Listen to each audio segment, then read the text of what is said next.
Oh, and since we already have 3 red remotes, we now have access to our first boss level, Gilligex Isle. Right. Dun, dun. But we're not going to do that just yet. Okay, because I was about to ask, like, we were gonna wait until we get the second world knocked out, right? Yeah, I'm gonna, like I said, I'm more or less gonna try and, quote-unquote, complete everything the game has to offer, save for the bonus remotes.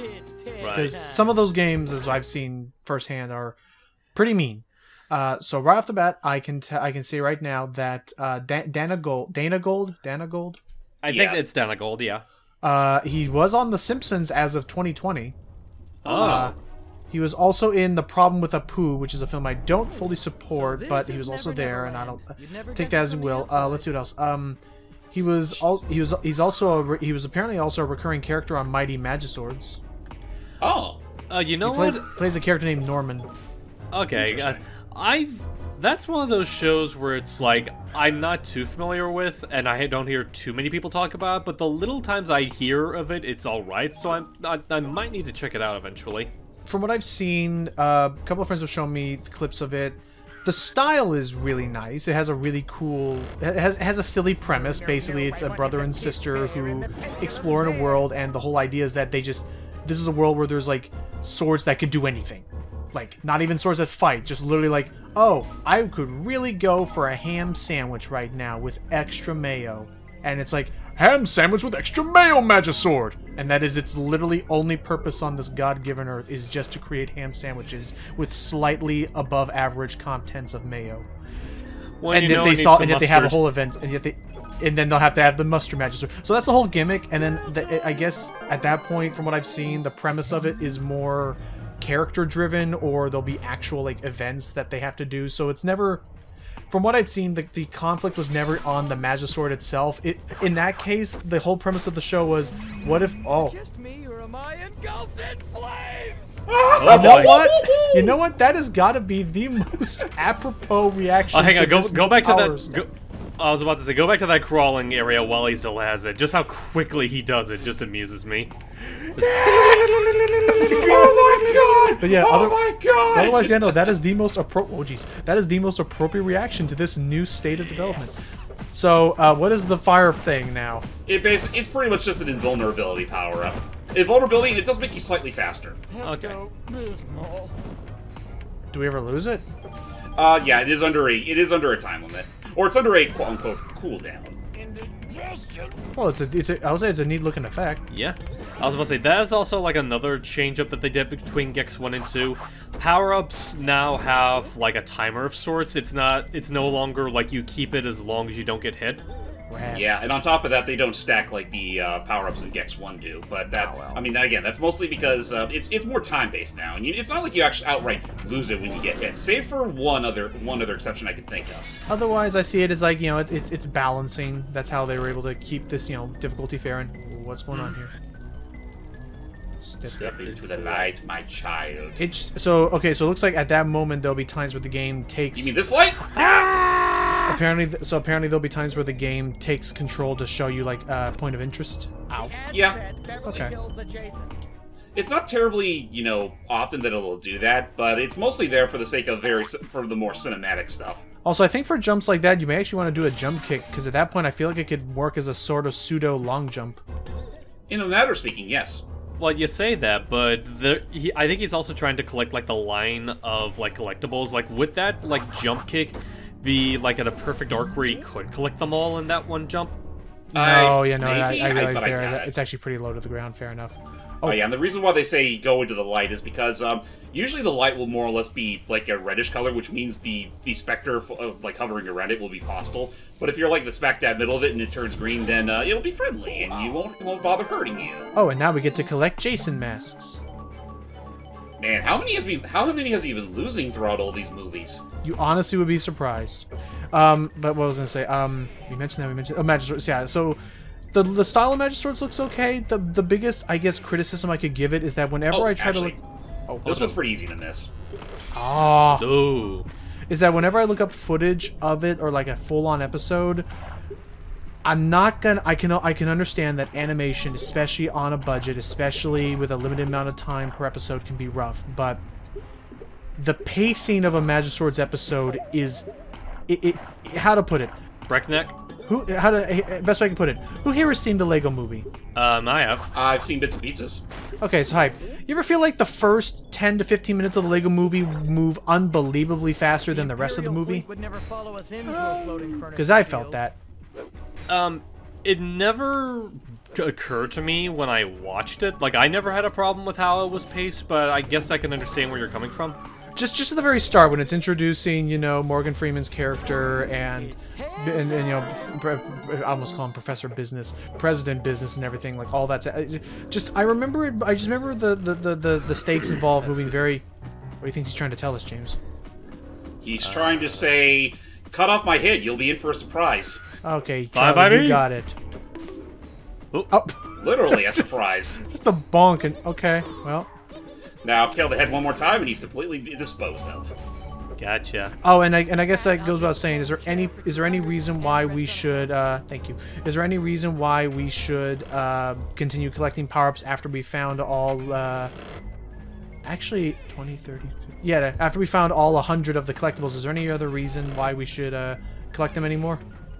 I think you getting another 50 will grant you an extra life, but that's more or less it. Okay.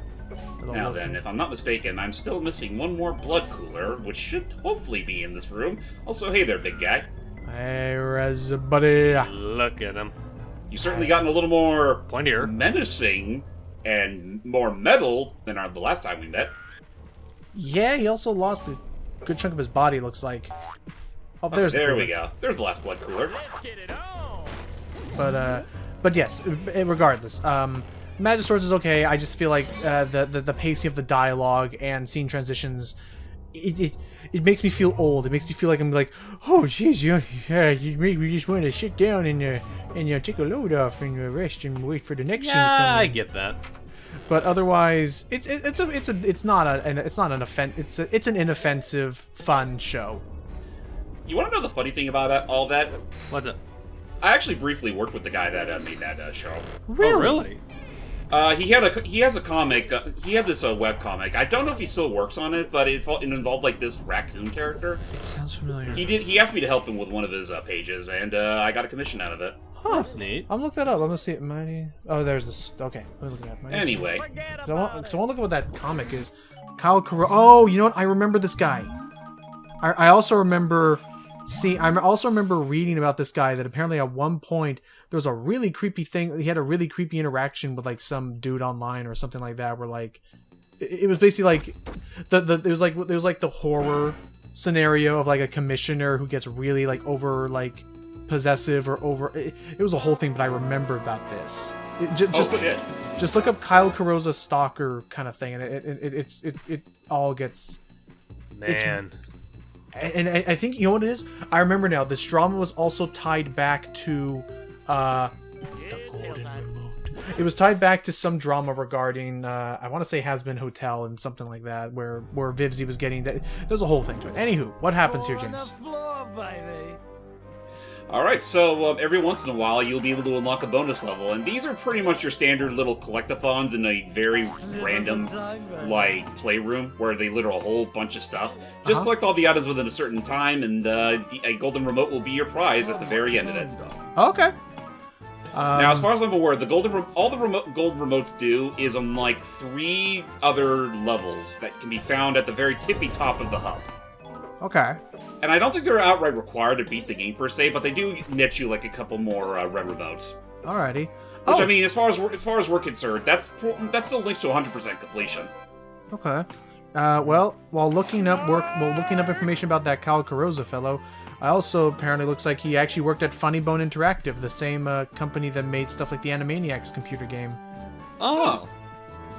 Interesting coincidence. He was then dismissed in 2001 because the company wanted to drop 2D graphics in exchange for 3D graphics. So boy, have the times never changed. Yeah. And then I wonder how that's been for them. And then maybe this is the one we're talking. Maybe he did a Flash animation short for Comedy Central called Ralphie Panda in Half-Baked Dits, and I don't know if that's the comic or not. I don't think that's the comic. It's not. I remember it involved a raccoon character. Okay, I'll see what I can look up. This thing is not telling me anything. It's only telling me about his professional life. I don't give a shit about the professional stuff. I want to learn more about the comic. Yeah.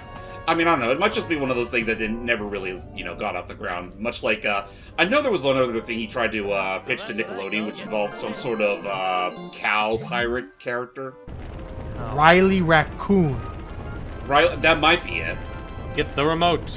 He was like a short little raccoon with a big yellow hat. Kind of gave me Wander Over Yonder vibes. Maybe. And then yeah, I think the other thing was called Moo Beard or something like that for Nickelodeon. Moo Beard, that's what I was thinking of. Yeah. Okay, so back on to Gecko says we're about to get this sucker. Nice.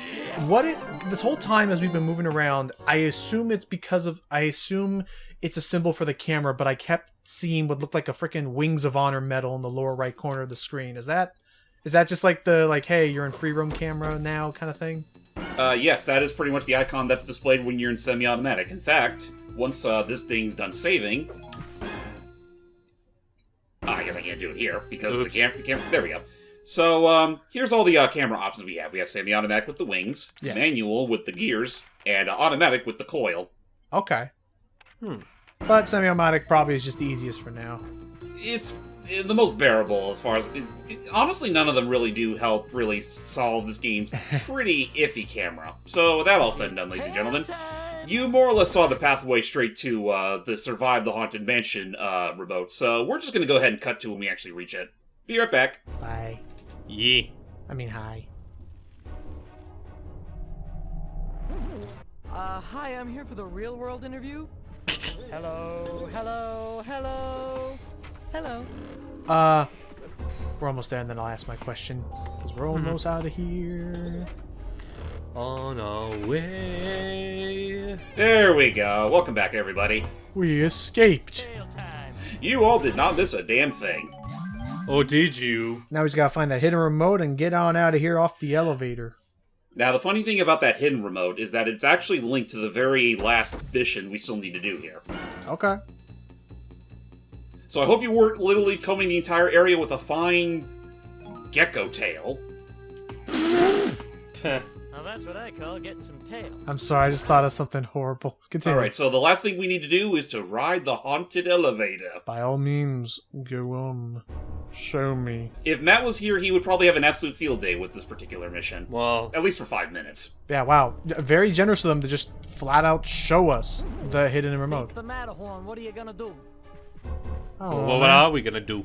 I don't know. I didn't think about this. Okay, James, I remember the question I wanted to ask you. Alright, well, why don't you tell me the question, Mr. Dangerfield? Oh my god, it did kind of sound like that, didn't it? Since we cannot stack power-ups, since the normal power-ups have been removed, are we just stuck with 4 pips of health for the entire game? Yes, we are. This is all we're gonna get. Well, thought we could get like little gecko feet containers, or gecko toes, I'd call them. I do believe Deep Cover Gecko does give you a means of upgrading your health, but this game, not so much. Do you at least have means of replenishing your health? Which I will have to practice that game soon. Oh. I will have to practice that game soon to figure out. And to answer your question real quick, Hype, yeah, they do leave plenty of green TVs in order to let you refill your health. Okay. But otherwise, I believe enemies only drop coins. Yep, enemies only drop coins. And again, say if you're in that awkward predicament where you're missing some items and there's literally none strewn throughout the level, let Gex fall down a pit or take the fall, and after that, the enemy should respawn. You can replenish your funds that way. Anyway, in order to clear this mission, we'll need to hit the switch hidden behind the bookshelf. Gasp. In front of these doors is a brand new car. No, that's not what that is.